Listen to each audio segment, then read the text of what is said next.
on ne connaissait pas les monts d'Ardèche et on avait aussi envie de découvrir quelques villages authentiques. Les routes d'Ardèche en plein hiver peuvent être assez surprenantes. Quant aux villages, ils sont remplis d'histoire, de mémoire et de beauté. C'est ce que vous verrez dans cette vidéo.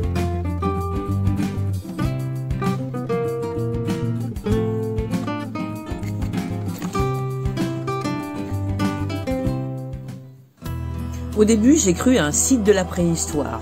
Mais en fait, non, c'est une œuvre et elle est constituée de 70 pierres formant 12 triangles et 7 carrés, déterminant les 8 rapports de la divine proportion. Chaque pierre est numérotée et sculptée et porte toute un message différent. Mais qui a fait ça? Eh bien en fait, c'est une œuvre de Serge Boyer et Fabienne Verset.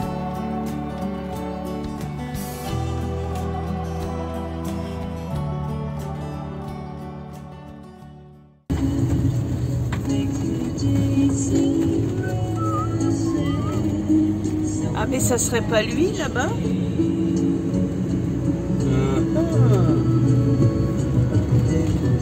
Tu pensais qu'il y avait des gens dessus? Mais tu me prends pour une blonde là.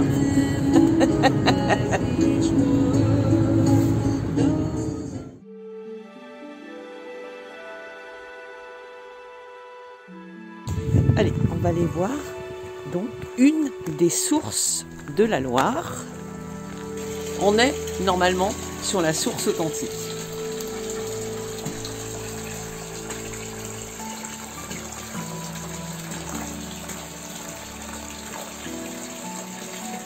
Nous avons dormi au pied du mont Gerbier de Jonc, repris la route le lendemain matin et nous avons fait une petite halte au-dessus de la cascade du Répic.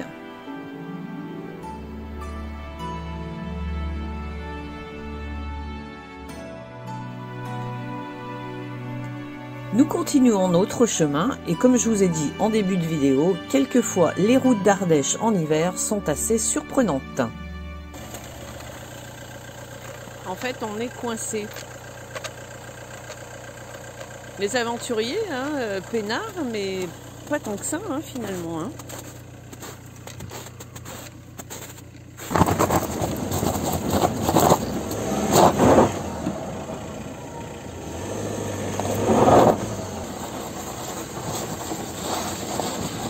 Ça tient. Yes.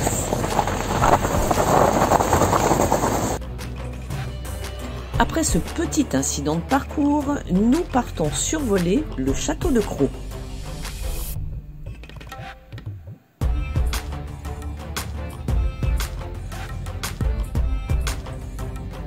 Construit au XIIe siècle, ce château de Crau fut le relais de chasse des seigneurs d'Entraigues. Il domine les vallées de Volane et du Cendron et il est érigé sur le cratère d'un volcan du même nom. Alors, je ne sais pas s'ils le savaient à l'époque, mais finalement ils ont quand même pris des risques.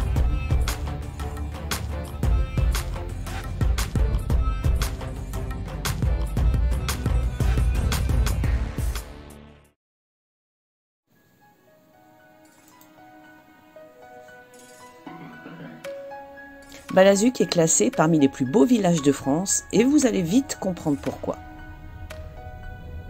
Regardez ces petites maisons serrées les unes contre les autres, accrochées à la falaise au-dessus de la rivière Ardèche. Ces ruelles pavées, ces passages secrets, ces voûtes, ces calades, une église romane. La vie à Balazuc en 1464 compte à cette époque 500 à 600 habitants, donc c'est quand même pas mal. Toutes les parcelles cultivables sont travaillées dans ce pays au sol très rocheux. La polyculture vivrière est largement complétée par l'élevage du mouton et de la chèvre, 1290 chèvres à Balazuc. La population est composée de nombreux éleveurs, cultivateurs et viticulteurs. Les artisans, comme les forgerons, fustiers, cadreurs, sont bien souvent également paysans. En même temps, la culture dominante est celle du vin.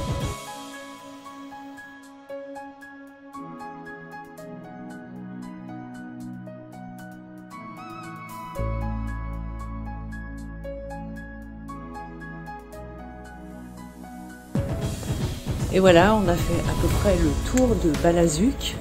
Donc c'est un joli petit village pittoresque qu'on vous recommande.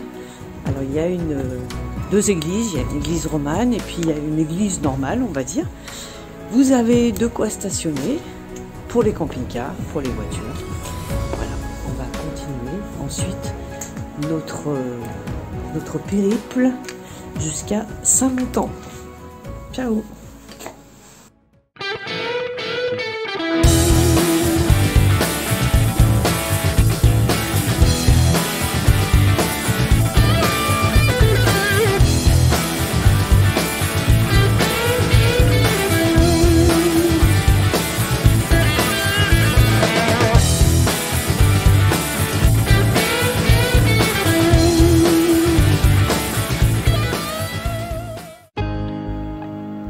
Il est des lieux d'histoire, des lieux singuliers, des lieux de mémoire, des lieux de beauté, Saint-Montan en Ardèche et tout cela dès le premier regard.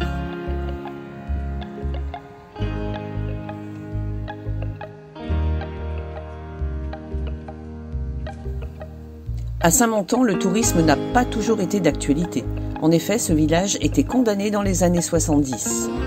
Il a été remonté ensuite, pierre après pierre, par plus de 20 000 bénévoles locaux et internationaux, notamment l'été, grâce à des chantiers jeunes.